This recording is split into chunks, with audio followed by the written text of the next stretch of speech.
అద్భుతమైన సందేశం బాబా గారు ఇచ్చారు. కాబట్టి బాబా యొక్క భిక్షాటన, బాబా గారి భిక్ష మనకు తెలుసు. ప్రతిరోజు బాబా గారు జీలో పెట్టుకొని 5 ఇళ్లలో భిక్ష చేసి, ఒక్కొక్కసారి 12 సార్లు కూడా భిక్ష చేసేవాడు, ఒక్కొక్కసారి కొన్ని ఇళ్లలో భిక్ష చేసేవాడు. అది ఆయన ఇష్టం. ఆ భిక్ష చేసిన పదార్థాన్ని ద్వారకామాయిలో కూర్చునేవాడు, కూర్చుని ఆయన తినేవాడు. కుక్కలు వచ్చాయి, పందులు వచ్చాయి, అదేవిధంగా పిల్లులు వచ్చాయి, మనుషులు వచ్చి అందరు తినేవారండి, అందరు తినేవారు. అంటే ఇక్కడ సందేశం ఏంటంటే బాబా భిక్ష చేస్తాడని కాదు. బాబా ఎవరండి? అఖిలాండ కోటి బ్రహ్మాండ నాయకుడు, సృష్టిని మార్చగలుగుతాడు. ఆయన చేయని ఏమి లేవు. అంటే ఇంకా కథలో పోతే చాలా ఉంటాయి. ఒకసారి ఒక గురువు ఒక శిష్యుని, బాబా ఎవరంటే రేపు రా చూపిస్తా అన్నాడు. ఆ ఘనశ్యామని ఒక గురువు దగ్గర ఒక శిష్యుడు, భగత్ సింగ్ అనే శిష్యుడు, రేపు రాగానే బాబా ఎవరై అంటే సూర్యుని చూడమంటాడు. సూర్యబింబంలో చూస్తే సూర్యబింబంలో బాబా ద్వారకామాయిలో కూర్చొని ఉంటాడు. అది బాబా.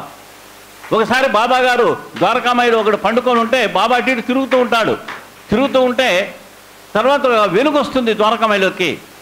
ఒకసారి రాత్రి నిద్రపోతుంటాడు, ఉదయాన్నే లేచి అడుగుతాడు, బాబా ఏంటి బాబా వెలుగు పైనుంచి వచ్చిందంటే నా స్నేహితులు వచ్చిపోయినారంటే. ఎవరండి స్నేహితులు? గ్రహాలు. ఎవరండి స్నేహితులు? నక్షత్రాలు, గ్రహాలు. అది బాబా స్థాయి. అలాంటి స్థాయి కలిగిన బాబా 5 ఇళ్లలో భిక్ష చేస్తున్నాడు అంటే మనం ఏందండి? మనం పెద్ద గర్వం.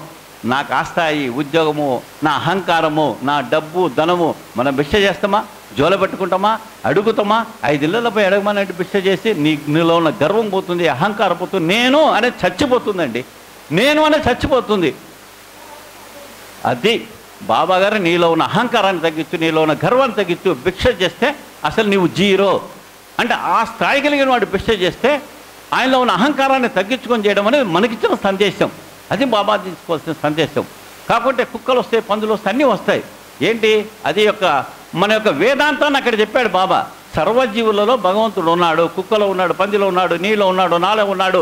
ఈ యొక్క విష్ణు సహస్రనామాలు ఏవైతే చెప్పాడో, భగవద్గీతలో శ్రీకృష్ణ పరమాత్ముడు ఏదో చెప్పాడో, వేదంలో ఏం చెప్పాడో, సర్వజీవులలో భగవంతుడు ఉన్నాడు అనే నగ్న సత్యాన్ని, సర్వజీవులలో భగవంతుడు ఉన్నాడు, నాలో భగవంతున్నాడు, అందుకని అందరం కలిసి అన్నం తింటున్నాం, తినేవాళ్ళందరూ కూడా భగవంతుని స్వరూపాలే అని బాబా నాకు సత్యం. ఈరోజు నేను అన్నానని కాదు, పెద్ద పెద్ద మహాత్ములు వచ్చి భోజనాలు చేస్తే కట్టాలు వేసి దగ్గరికి రాని, దర్శనం చేసుకుంటే దగ్గరికి రాని. ఈరోజు వారి భోజనంలో సర్వజీవులతో కలిపి, సర్వ మానవులతో కలిపి భోజనం చేసే ఒక మహాత్ముని చెప్పేమంటే ప్రపంచంలో ఎవరు ఉన్నారేమో? ఎవ్వరు లేరు, బాబా తప్ప. ఎవ్వరు లేరు. భోజనం చేసిన అబ్బా ఆ స్థాయిలు వేరు. అది బాబా చెప్పిందంతా ఒక్క మాటలో చెప్పేశాడు. సర్వజీవులలో భగవంతుడు ఉన్నాడు, సర్వం కూడా భగవంతునమయము అని బాబా యొక్క భిక్షలో చెప్పడం జరిగింది. ఇంకొక అంతరార్థం ఏంటంటే, ఐసాయే ఈ బాసాయి దిగంబర అక్షయ రూపావతార సర్వహి వ్యాపకతో శృతిసారా అనసూయాత్రికుమార మహారాజే ఈ బా కాశీ స్నాన జప ప్రతి దివసి కొల్లాపుర భిక్షేసి. అది పాయింట్. అంటే కొల్లాపురంలో భిక్ష చేసేవాళ్ళు ఎవరు? దత్తాత్రేయుడు. బాబా ఎవరు? దత్తుడు. బాబా ఎవరు? దత్తుడు. దత్తుని యొక్క 5వ అవతారం బాబా. అందుకనే బాబా భిక్ష చేశాడు.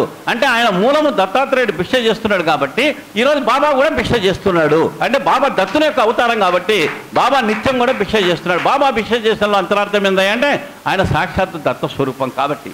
అది బాబా యొక్క భిక్షలో ఉన్న అద్భుతమైన అవతారం. ఇక సేవలో వస్తే బాబాకు సేవ చేస్తే మనకు బాబా సేవ చేస్తాడు. ఇది నగ్న సత్యం, నమ్మినా నమ్మకపోయినా వాస్తవం. మీరు బాబాకు సేవ చేయండి, బాబా మీకు సేవ చేస్తాడు. భక్తులకు బాబా సేవకుడు. ఇది నేను చెప్పడం లేదు, బాబా జీవితంలో బాబా అధ్యాయంలోనే ఉంది. నేను భక్తుల సేవకుడు అని చెప్పి బాబా చెప్పాడు. అంటే మనం సేవ చేస్తే మన ఇంట్లో బాబా సేవ చేస్తుంది, వాస్తవమే. మాతా కృష్ణాజీ పరమ భక్తురాలు బాబాకు. ఒకసారి ఆమె పనిలో ఉంది, భర్త శేషగిరిరావు పేపర్ చదువుతున్నాడు, ఏమే టీ తీసుకురమ్మంది అన్నాడు. ఆమె పాపం ఏదో పూజ చేసుకుంటుంది, ఏదో వచ్చింది టీ ఇచ్చేసింది, తాగాడు. మళ్ళీ రెండోసారి టీ తీసుకొచ్చింది. ఏంటో ఇందాక టీ తెచ్చావు, మళ్ళీ నువ్వు ఎందుకు టీ తీసుకొస్తుంటే, నేను ఎప్పుడు తెచ్చానండి టీ, నేను టీ తీసుకురాలేదని. ఎవరండి టీ తెచ్చింది? బాబా. అంటే బాబా భక్తురాలు పూజల్లో ఉంటే బాబానే ఆమె రూపంలో వచ్చి భర్తకు టీ ఇచ్చాడండి. అది సేవ కదా. బాబాకు సేవ చేస్తే బాబా మనకు సేవ చేస్తాడు. బయాజీబాయి కథ అదే. బయాజీబాయి ఎక్కడున్నా బాబాకు అన్నము రొట్టెలు తీసుకెళ్ళి బాబాకు పెట్టేది. ఆమె తిరగడం చూడలేక బాబాగారు ఒక ప్రదేశాన్ని ఎన్నుకున్నారు. ప్రతిరోజు కూడా అన్నం రొట్టె పెట్టేది. పెట్టినందుకు బాబా తన ప్రాణాన్ని ఇచ్చేశాడు. ప్రాణాన్ని ఇచ్చి తాత్యాను కాపాడాడు. అంటే రోజు అన్నం పెట్టినందుకు బాబా తన ప్రాణాన్ని తాత్యాకు సమర్పించాడు. అది సేవలో ఉన్న గొప్పతనం. కాబట్టి మనము సేవ చేస్తే బాబా మనకు సేవకుడే. అదేవిధంగా బాబా దగ్గర ఈ యొక్క మహాసభతి తాత్యాక పాట లాంటి మహాత్ములు 14 సంవత్సరాలు బాబా దగ్గరే పడక స్థలంలో ఉండిపోయారు. ఇక బాబా విషయంలో భక్తుల దగ్గరికి బాబానే వెళ్తూ ఉంటాడు. భక్తుల దగ్గరికి బాబా వెళ్తూ ఉంటాడు. ఇప్పుడు కుశాల్ చంద్ దగ్గరికి బాబా ఎందుకు వెళ్ళాడు? కుశాల్ చంద్ అప్పుడప్పుడు వస్తూ ఉంటాడు. ఒకసారి కుశాల్ చంద్ లేకుంటే బాబా గారే ఒకసారి బండి వేసుకుని కుశాల్ చంద్ దగ్గరికి వెళ్ళాడు. వెళ్ళంగానే అక్కడ కుశాల్ చంద్ వారు ఈ యొక్క మొత్తం మంగళ వాయిద్యాలతోటి బాబాను స్వీకరించి లోపల తీసుకెళ్లారు. అంటే అక్కడ బాబా వెళ్ళలేక కాదు, అని పిలిపించుకోలేక కాదు, నేను కూడా మీ దగ్గరకు వస్తా అంటే ప్రతి ఒక్కటి గుర్తుపెట్టుకోండి. బాబా జీవిత చరిత్ర, బాబా నడవడిక, బాబా మాట, బాబా పుస్తకము, బాబా మాట మొత్తము ఉపదేశమే. అంతా మంత్రోపదేశమే, ప్రతిదీ ఉపదేశమే.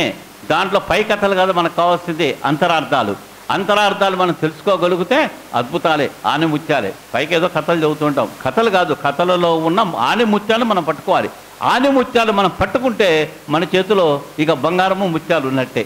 కాబట్టి ఈ యొక్క రహతా కథలో, కుశాల్ చంద్ కథలో బాబా గారు నేను మీ దగ్గరికి వస్తా, అవసరమైతే నేనే మీ ఇంటికి వస్తా అని అక్కడ చెప్పాడు. ఈరోజు బాబా మీరు నమ్మకపోతే ఒక 1000 కథలు ఉన్నాయి. బాబా గారు సమాధి అయిన తర్వాత భక్తుల ఇళ్లకు బాబా వచ్చి ప్రత్యక్షమయ్యి వారి దగ్గర భిక్ష తీసుకొని అదేవిధంగా వారిని పలకరించి చేసిన కథలు ఒక 1000 కథలు ఉన్నాయండి. చెప్పదలుచుకోండి, ప్రత్యక్షంగా నేను చెప్పేది. వాళ్ళని పలకరించిన కథలు ఉన్నాయి.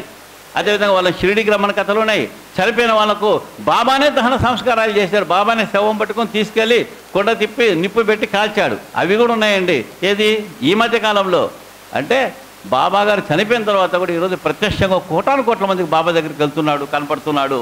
అది బాబా విషయం. కాబట్టి ఈ అధ్యాయంలో ముఖ్యంగా మనం తెలుసుకోవాల్సింది ఏంటంటే మానవ జన్మ యొక్క అద్భుతమైన ప్రాముఖ్యత చెప్పాడు. భిక్షలో ఉన్న అంతరార్థం చెప్పాడు.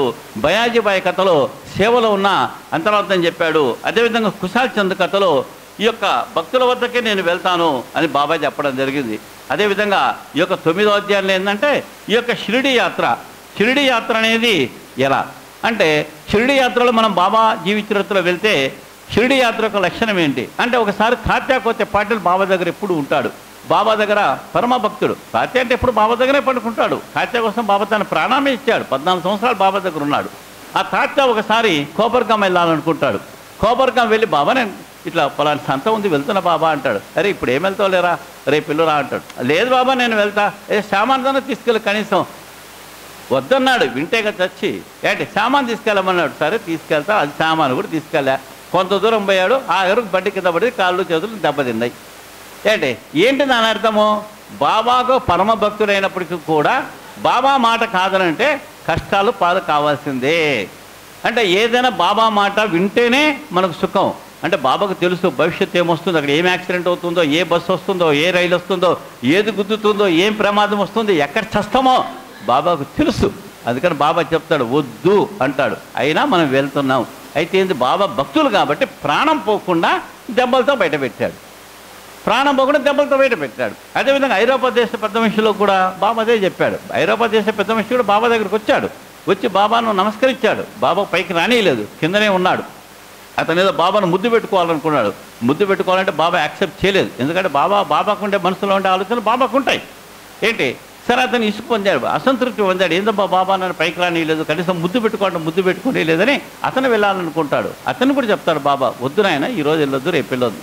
అయినా కూడా ఆయన విన్నాడా? ఆయన వెళ్ళాడు. ఆయనకు మళ్ళా గుర్రం బండి కింద పడింది. అదేవిధంగా కుశాల బావి దగ్గర బండి కింద పడి యాక్సిడెంట్ అయ్యి కాలు చేతులు. అంటే ఏంది ఇక్కడ విషయం ఏంటంటే, స్వామి మాట కాదని ఏం చేయకూడదు. అందుకని ఇప్పుడు షిరిడీకి వెళ్ళే వాళ్ళు ఎవరు కూడా ఖచ్చితంగా ద్వారకామాయికి వెళ్ళి బాబా దగ్గరికి వెళ్ళి చెప్పొస్తారు, బాబా మేము వెళ్తున్నాము, మా యొక్క ప్రయాణాన్ని సుఖవంతంగా చెయ్యి అని బాబాకు చెప్పి అందరు వస్తుంటారు. అది ఈరోజు మనం చాలామంది కూడా అది చేస్తూ ఉంటారు. అంటే ఈ కథలో ఉన్న అంతరార్థం కూడా ఒకసారి ఆలోచిస్తే మనం బాబా తప్పించవచ్చుగా, ఏంటి ఏ యాక్సిడెంట్ రాకుండా చేయొచ్చుగా.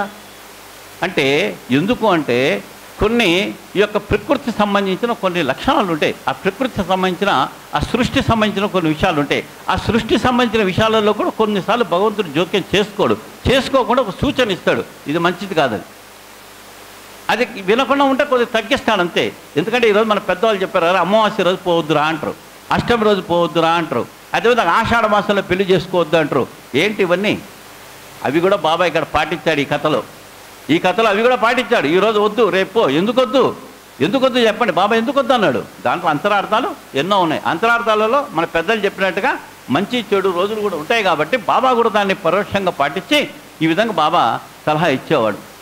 ఇంకా బాబా భిక్ష చేస్తూ ఉంటాడు.